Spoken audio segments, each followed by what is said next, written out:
Now, good morning, Catherine. Good morning, Trevor. Hope you're well. I'm chipper as ever. Full disclosure, for quite a long time, until I was a constituency, so one of your constituents. But let me just put to you, first of all, what we heard from Bridget Phillipson this morning, who was very nice about you, said you were great friends, but actually you're completely wrong. I respect Bridget, but what I want the Cabinet to do is to close themselves into a room today and come up with somebody who they can all get behind, which would mean we wouldn't have to have a leadership election.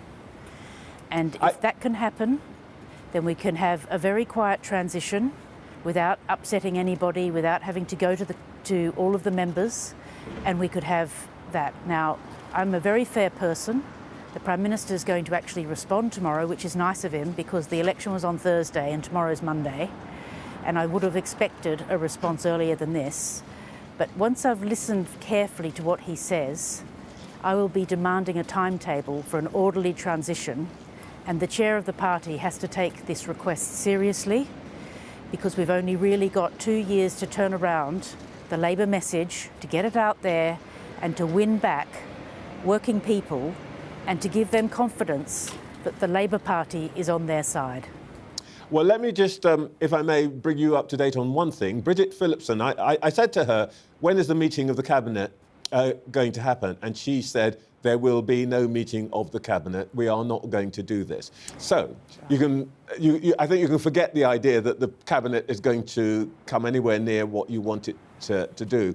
And which means that tomorrow you're going to have to, you're basically going to have to decide what you're going to do.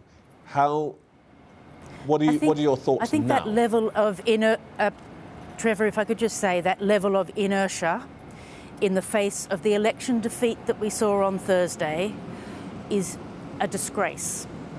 Working people sent us a message on Thursday. We have to listen to that and we have to change. And we have to do it quickly.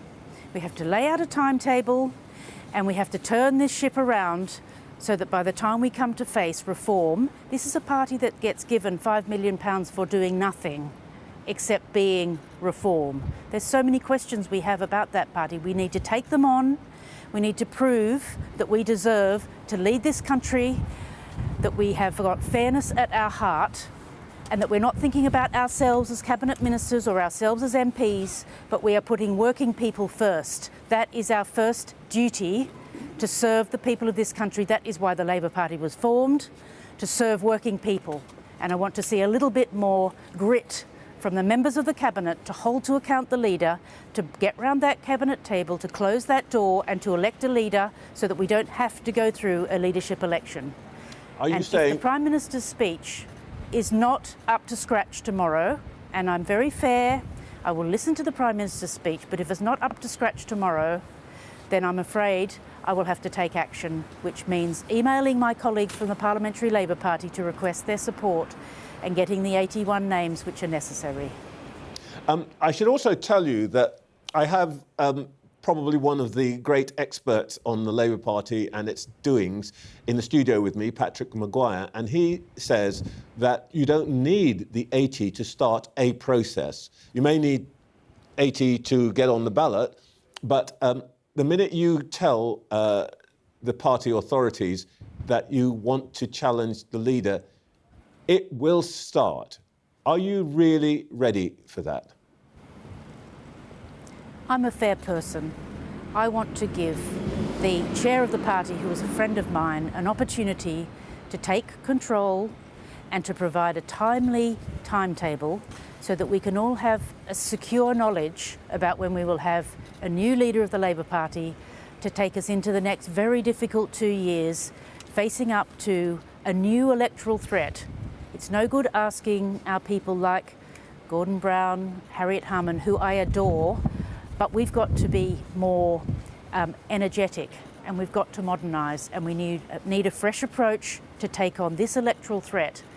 And that's why I do not believe that we are taking this seriously. Can we really let all of today go and not just ask for a change? So that is my polite request to the chair of our party, that she lay out a very clear timetable so that we can all be secure that we can expect a second term of government by winning the next general election, but recognising that that takes 2 years to turn around our machinery, to mend the relationship with the civil servants, to get the machinery of government working, and also to appoint some really good communications people who can at least put a glove on Nigel Farage. Forgive me, Catherine, we've got to move on, but just before we leave you, it looks like you're going to go for it. If there is going to be a new leader, who do you want it to be? That is not for me to say. That if the Cabinet cannot agree, then the membership will be forced into a leadership election. And if that happens, then it will be the members' decision as to who they choose. But I would say to the women of the Parliamentary Labour Party, don't think somebody else is going to do it. Get behind a good woman, because we have to think outside the box. We have to be very creative and innovative, and we have to take the fight to reform. I think Angela Rayner will have heard your message loud and clear. Catherine West, thank you so much for your time this morning.